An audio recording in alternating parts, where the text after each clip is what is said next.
All right, Integrated Math, Book 2.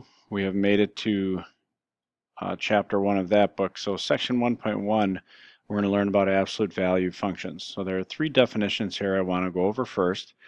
And you can pause the tape, write them down in your note packet if you wish. And here they are. First thing is an absolute value. Absolute value gives us the distance that a number is away from zero on a number line. Okay, so you may have seen, or hopefully you've seen, let me just grab a color here. Hopefully you've seen the notation for an absolute value. It kind of looks like this. So if I want the absolute value of -3, we write absolute value with these, I guess, vertical bars around the -3. How far is -3 away from 0? Well, that would be 3 units. If I wanted the absolute value of 5, well, we would say that's 5 units away from 0. So that's absolute value. Absolute value function is a function that contains an absolute value expression. So for example, if I have f of x equals 2 times the absolute value of x minus 3, that's an absolute value function. Notice there's an absolute value expression in that function. And then the vertex is a point where an absolute value graph changes direction. What you're going to see on my next page is that an absolute value graph is in the shape of a V. And the vertex of that V is this point right there. Okay? So there's all the vocabulary that you're going to need to know for this section. So going on to the next page, an absolute value function is a function that contains an absolute value expression, as we've seen on the previous page. And you can see there the vertex and all that kind of thing.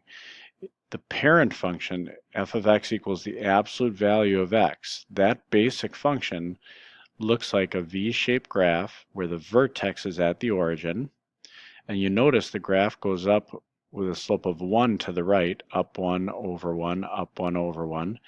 To the left, it has a slope of -1. It comes down 1 over 1.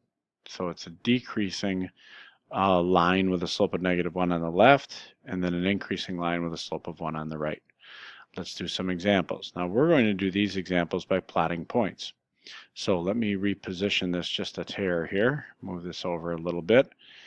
Graph each function is what they want us to do, and then compare each graph to the function of f of x equals absolute value of x. So they want us to tell how did it change. Describe domain and range. Remember, domain are the list of all the x values. Range are the list of all the y values on the graph. Okay? So here we go. So our function here is g of x is the absolute value of x minus 3. So I am going to make a table of all the x values and all the y values, or g of x in other words. So what we want to do is pick some values that are positive and negative just to see what changes. Remember, the vertex usually ends up at 0. So let me go like -2, -1, 0, 1, and 2, for example. So g of x, if I just plug this value in for x, the absolute value of -2 plus 3, so notice I'm plugging -2 in place of x. Well, the absolute value of -2 is 2. Add 3 to that, we get 5. If I do the same thing with -1 and then 0 and then put 1 in there, notice the x value is the only thing that changes each case. We're going to get a table of values. So -1 plus 3, since the absolute value of -1 is 1, that would give us 4. 0 plus 3 is 0. Now we get positive numbers. The absolute value of 1 is just 1, plus 3 is 4 again. Absolute value of 2 plus 3 is 5. You notice we get this sort of symmetry, 5, 4, 3, 4, 5. So let's graph these points. -2, 5 is located there. -1, 4. 0, 3. 1, 3 is 1 to the right and 4 up. Sorry, 1, 4. And 2, 5 is 2 to the right and 5 up. Notice the V-shaped pattern that the points make. So this graph is going to go up with a slope of 1 to the right and come down with a slope of -1 to the left. I didn't do a great job there, but it basically looks like this. I'll use my line graph on the other.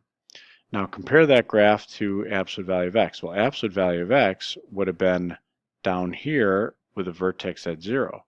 Notice this graph has been moved up 3 units. So comparing it to f of x equals absolute value of x, this graph has been moved up 3. Now what's the domain and range? Well, domain are the list of all the x values. So going along the x-axis, you notice that this graph goes to the left forever, hits every point up to 0, goes to the right forever. We see that the domain is all real numbers.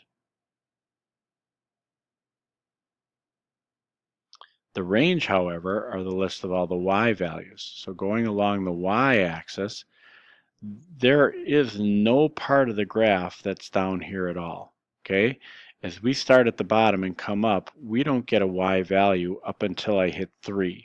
3 is the first y value I hit, and then it goes up forever. So the range is from 3 to infinity. So we say all the values that are above 3. So for the range, we are going to say y is greater than or equal to 3. Okay? Now, in part B here, absolute value of x plus 2, let me get a slightly different color. How about green? Green works nice. Let's go x and m of x. Now, if I pick those same values, -2, -1, 0, 1, and 2, and plug them in this time, here I get the absolute value of -2 minus 2.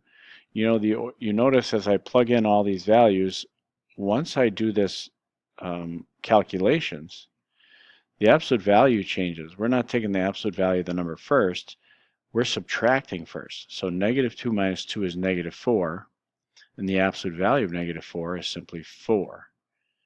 -1 minus 2 is -3, which has an absolute value of 3. 0 minus 2 is -2, absolute value of -2 is 2. 1 minus 2 is -1, absolute value of that is 1. 2 minus 2 is 0, absolute value is 0. Notice it's coming down, it never started going back up. Maybe we should plot a couple more points. So put in 3 and 4 now. Well, 3 minus 2 is 1. The absolute value of that is 1.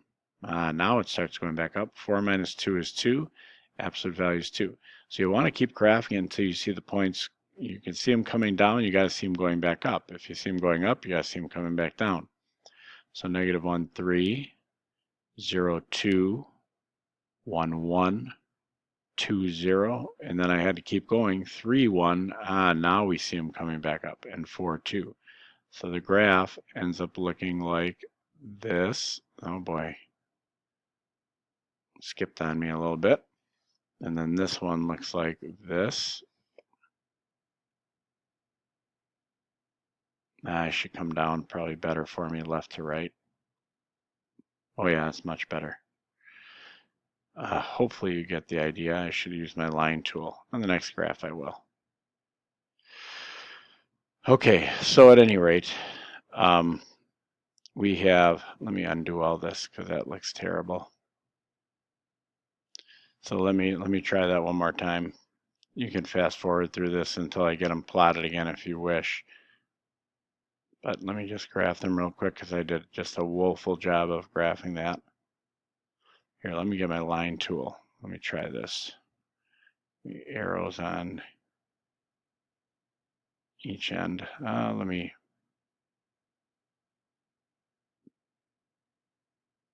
Let's try this. If at first you don't succeed, cheat. And there you go. And there's your graph. Now, what happened to the graph of f of x equals absolute value of x, which usually has its vertex at the origin? It got moved 2 to the right this time. Okay, and what about the domain and range? Let me extend the page a little bit here. The domain, you can see that, well, this graph is going left forever, and it hits every point in between and goes right forever. So again, the domain is all real numbers, while the range, we don't hit anything up until 0. And then from 0, we go up forever. So from 0 to infinity, so the range are all those numbers that are greater than or equal to 0. And that's section 1.1, a little lengthy.